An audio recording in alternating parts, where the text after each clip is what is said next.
Hey guys, we're Paul and Natasha from Nomadic-AF. Today we're going to talk about some common travel scams that tourists may or may not be able to fall for. We also have actually fallen for three of these, unfortunately, and we yeah, are long-term experienced travelers for 13 years nonstop.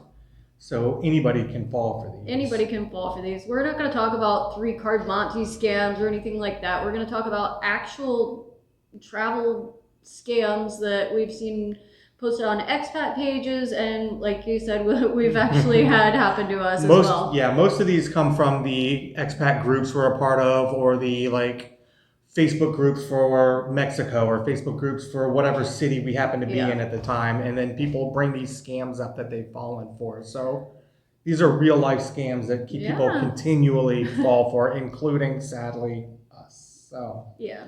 let's Well, get into it. yeah.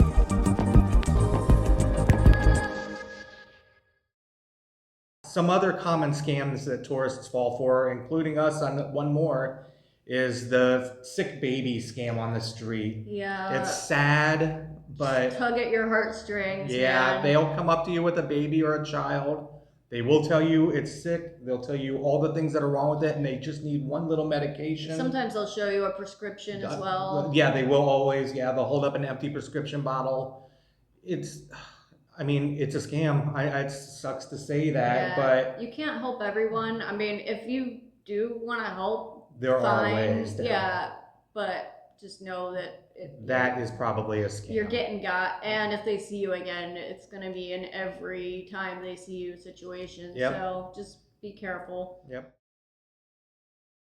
And another scam that tourists like to fall for a lot, especially expats, is the found puppy or found dog Yeah, scam. another heartstring one. Yeah, what you'll do is you'll see a puppy or a dog without a collar.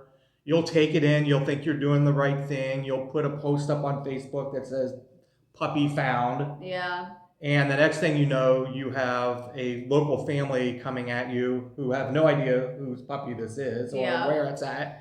But And their kids are distraught. their kids are distraught. The dog is gone. You have stolen their puppy, you've stolen their children's dog. And you need to pay some remittance. Yes, and you need to pay them to make their children feel better about their lost puppy. They don't want the dog anymore. Yeah, keep the dog. Yeah, they don't want the dog anymore, the puppy, but yeah, they will say they're going to call the police. They will make, and all they want is like $5, $10. So people just pay them to make them leave. But that will happen. Yeah, you cannot save every puppy on the street or every dog on the We street. do know people that has literally happened to. Yes, there are organizations that help with puppies and dogs on the street. You're not going to save every one of them. They have teams of people to do that, and you may end up being scammed because of it. Yeah, ending up with a dog you don't want and paying for it. So another tourist scam, which I can't even believe we still discuss right now in 2025, but it's the timeshares. It still happens. It still happens. We are in Mazatlan right now, and I swear to God, every week in the expat site, somebody asks if they've fallen for a scam. Yeah. I mean, timeshares have been a thing since I was a kid as a scam. Yeah, I mean, the 70s, forever I guess. Probably, they have been a scam. So they don't just call them timeshares now either. What do they call them? Vacation clubs or travel clubs or fractional. Really? I've never heard that. Fractional ownership clubs or vacation ownership. But they're going to be like, oh, we're going to give you a giant buffet and a boat tour and you're just this there and to that. get sold on a timeshare. You're there to get sold on a timeshare, and even if you sign your name on it, you're 100% screwed. You cannot get out of these. The legal situation you're in will be devastating. You will lose money. I mean, it is a scam no matter how you do it. Yeah, I can't even believe people still fall for this. I can't either, but I mean, it's a thing. It's very popular. Don't even go for the free lunch. The hard sale. Yeah. Once they drive, because they're remote. They're usually remote onto some nice vacation rental property, and they'll drive you out there, bus you, and you are there until they tell you can leave. And the sales pitches are don't go. Just don't go. Don't go. No. And even now, there are like in Chedraui and Walmart and stuff, there's people that will walk up to you after you check out and are you interested in a timeshare? We got a great deal for you. No, no, no, Nope. no. Keep walking. Keep Don't walking. even talk to those Yeah. guys. For sure.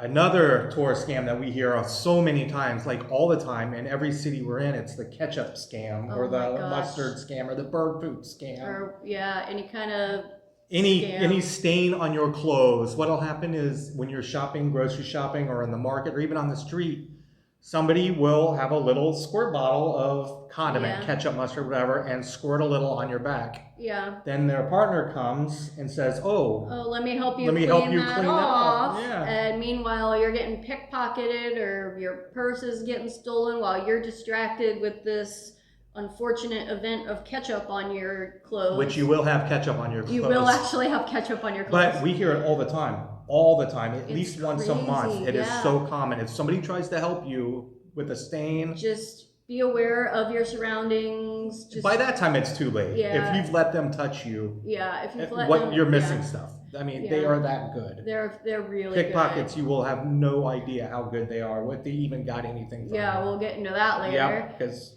we fell for that. And that's what we'll just talk about. Might as well just talk about it now. The pickpocketing scams, like mostly stopping short. Yeah, you'll be walking along in a crowded area and, all of a sudden someone in front of you has just stopped short. To tie their shoe or to check their bag or check their take phone, a picture. Yeah, or take anything. a picture. Yeah, and that it turns out that it's a team. And someone will either be behind you or beside you, or we got got. We got got. And it was immediate. Yeah. We knew immediately because. Yeah, and they were probably clocking us for a long time. Yeah. But they stopped short, and as soon as Natasha stopped, she took her purse and put it in front of her and looked down, and it was freaking unlatched and open. Yeah, I knew the second that it happened. Because it was a family that stopped in front of us, and I had, of course, been tourist Natasha, taking pictures so they knew where my phone was in my bag, and they stopped short, and I knew exactly. I grabbed my bag to put it in front of me, and it was already gone. Yeah, it was. And then they were gone. They're so fast. Immediately. They're so good, and they're so fast. That happened. We didn't get got in Nicaragua, but we almost got, and then later we saw the same people and they had changed shirts. Yeah, they changed shirts, they bring changes of clothes. Yeah, it's crazy. They're so organized. Good. Yeah. If anybody stops short in front of you to do something, you're probably being pickpocketed. Yeah. Be careful. Be careful. Think of some more, or if you've been got, we want to hear about it. For sure. Thanks a lot and lates.